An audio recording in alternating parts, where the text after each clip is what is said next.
আওয়ামী লীগ পুনর্গঠন যেটা আপনি বলছেন সেটার সাথে আওয়ামী লীগের নেতৃত্বের কোনো সম্পর্ক নাই। আওয়ামী লীগের নেতৃত্ব এখনো বঙ্গবন্ধু কন্যা শেখ হাসিনার হাতে, এবং আওয়ামী লীগের টপ থেকে শুরু করে তৃণমূল গ্রাসরুট পর্যন্ত মানে 99.99% শতভাগ মানুষ বঙ্গবন্ধু কন্যা নেতৃত্বের প্রতি আস্থাশীল। কাজে এখানে নেতৃত্ব নিয়ে পুনর্গঠনের কোনো সুযোগ আছে এটা আমি মনে করি না, কোনো সুযোগ নেই, সোজা কথা।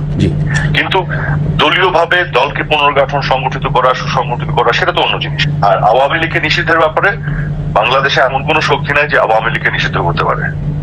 এই দেশে জন্ম দিয়েছে আওয়ামী লীগ, এদেশে গ্রাসরুট তৃণমূলের কোনায় কোনায় আওয়ামী লীগের অবস্থান। হ্যাঁ, আওয়ামী লীগকে নিষিদ্ধ করার কোন শক্তি নেই বাংলাদেশে।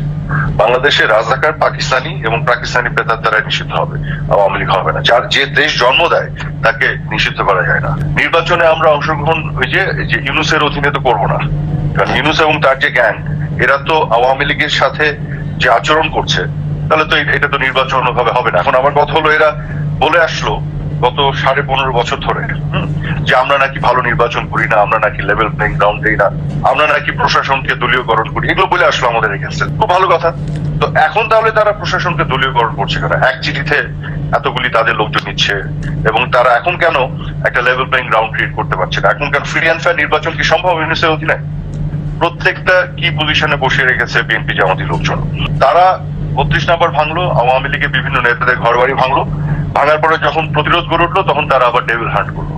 ডেভিল হচ্ছে যারা ভাঙছে তাদেরকে প্রোটেকশন তারা দিচ্ছে, আর ডেভিল হান্টের নামে যারা ভিকটিম তাদেরকে তারা হান্ট করছে। তো এরকম একটা সরকারের অধীনে কখনো অন্তর্ভুক্তিমূলক অবাধ ও সুষ্ঠু নির্বাচন সম্ভব না। 5 আগস্টের পরে যত হত্যাকাণ্ড হয়েছে এগুলোর জন্য ওরা ক্ষমা যাবে? তোফাজ্জলের হত্যাকাণ্ড থেকে শুরু করে মাসুদের হত্যাকাণ্ড থেকে রাজীবের হত্যাকাণ্ড, এগুলোর জন্য ক্ষমা যাবে ওরা? আমি এর আগেও বলেছি বারেবার যে আমরা ক্ষমতায় থাকাকালীন সময় যে ঘটনাই ঘটেছে আর একটা দায় আমাদের আছে, কারণ আমরা তো সরকারে ছিলাম, সেই দায় আমরা স্বীকার করেছি।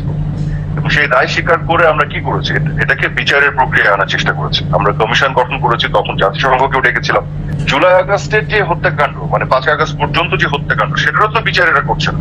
এরা তো এটাকে পলিটিক্যালি অপব্যবহার করছে। যদি বিচার করতো তাহলে কেন আজকে গণহারে মামলা হচ্ছে এবং মামলা করে চাঁদাবাজি হচ্ছে? ওই 7.6 কেন খুঁজে বের করছে না কার হাতে ছিল?